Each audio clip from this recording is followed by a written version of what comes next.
17. Okay, cool. So for this one here,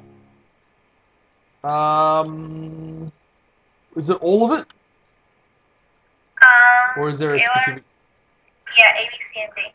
A, B, C, and D. Okay, cool.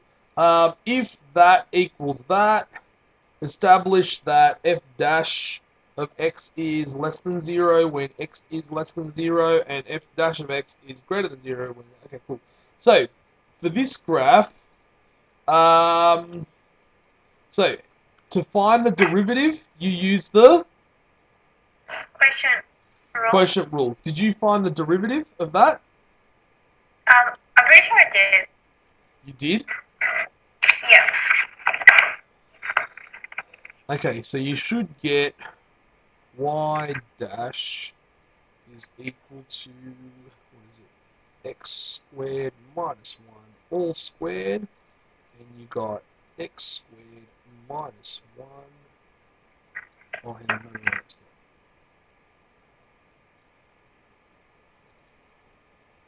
2x lots of x squared minus 4 minus, oh hang on, sorry, x squared,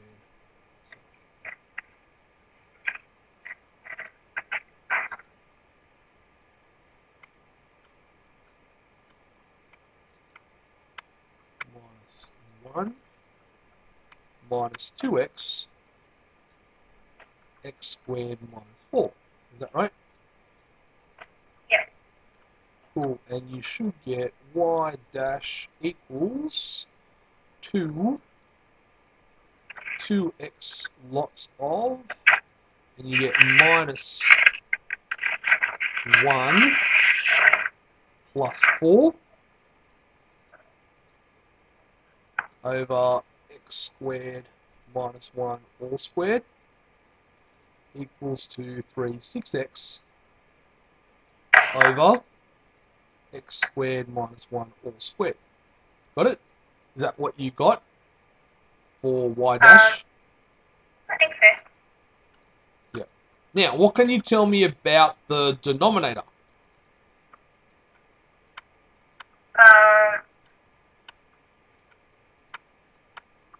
It's a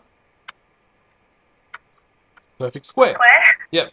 So what can you tell me about the denominator? If the denominator is a perfect square, it'll always be positive. Does that make sense? Yeah. All right. So the denominator is always going to be, the denominator is always going to be positive. Yeah. Yeah.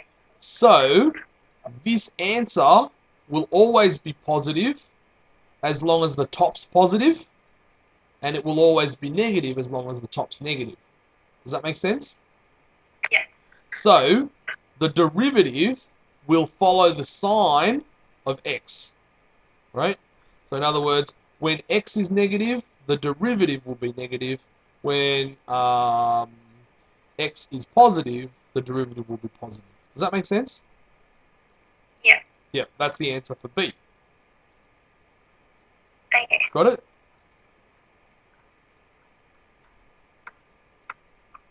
So when the top is positive, Yep. the bottom will also be positive. Yep. And when the top is negative, the bottom will also be negative. Yes. Okay. Oh, okay, that was easy. Yeah. So say that again. Not when the top. When x is positive, right? When x is positive, the top will be positive. Yep. And the bottom will always be positive as well. So y dash will be positive, right? When x is negative, right? The derivative will also be negative because you got a negative over a positive, which is negative. Okay. Does that make sense? Yeah. Yeah.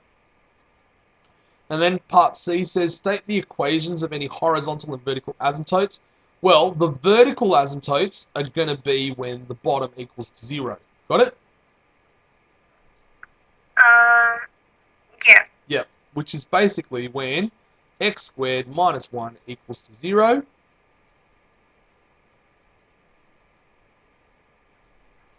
Yep. Which is x equals to positive 1 and x equals to negative 1 are going to be the vertical asymptotes. Yep. And the horizontal asymptotes are going to be probably 1 and, where is it? This one here, right? You look at basically x approaches positive infinity and x approaches negative infinity. Got it? So that's the horizontal. Yeah, that's the horizontal asymptote. And when you do that, you basically get these two will become insignificant. X squared over x squared just becomes 1. 1. Yeah. X squared over x squared becomes 1.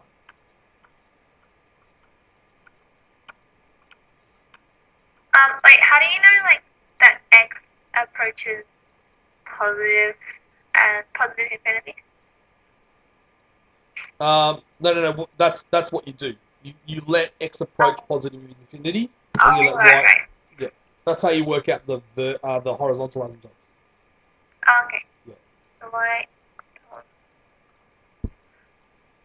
Okay. Got it? Okay. Yeah. So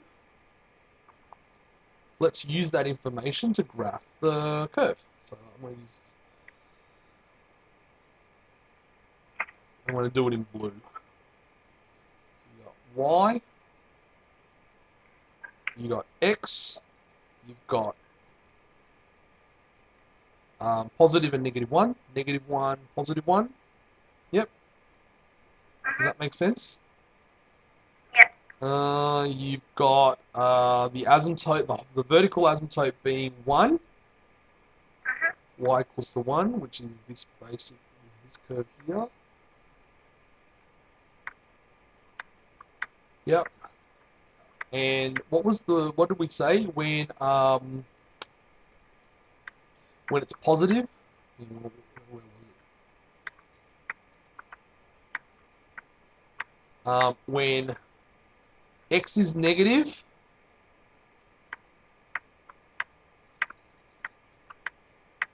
the gradient is also negative, and when y is positive, the gradient is also positive. Now, these are going to be asymptotes.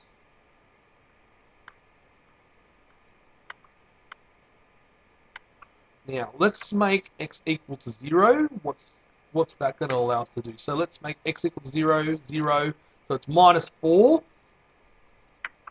over minus 1. Yep. Which gives us 4, right? So at x equals to 0, y equals to 4, right? So that's Yeah. 4. Okay?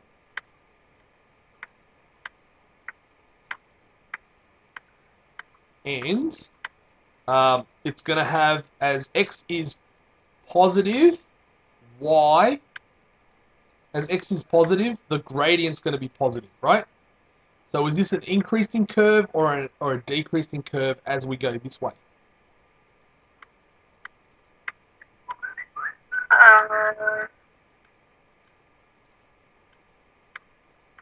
So when x is positive, Increasing? yeah, increasing. So it's going to look like this, right? And remember it's asymptote, so it's going to look like that. Got it? Yep. Yeah. And then when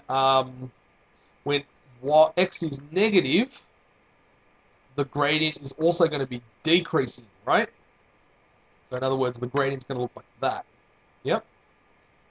So it's going to look like this. Got it? Yeah. Yeah. Not only that, Okay. yeah.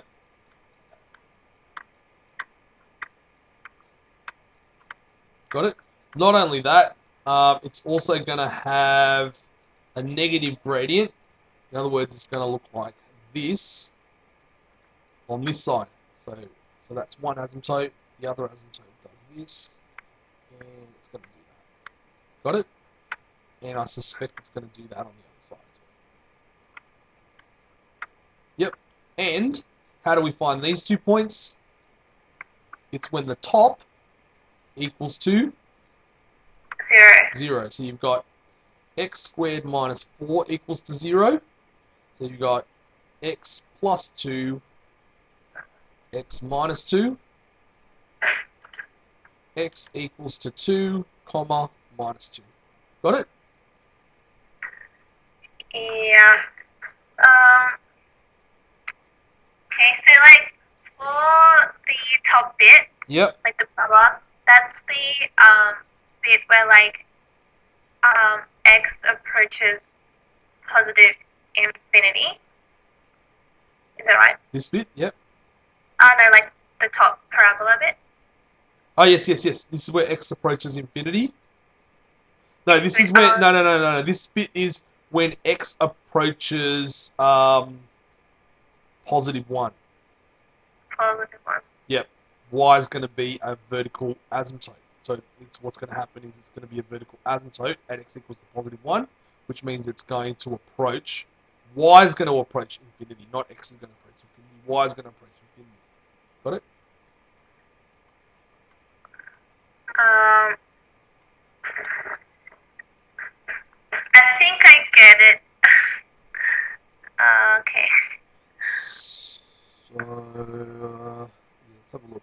Y is equal to x squared minus 4 on x minus 1. So what you do around a an asymptote is you go as x approaches 1, right?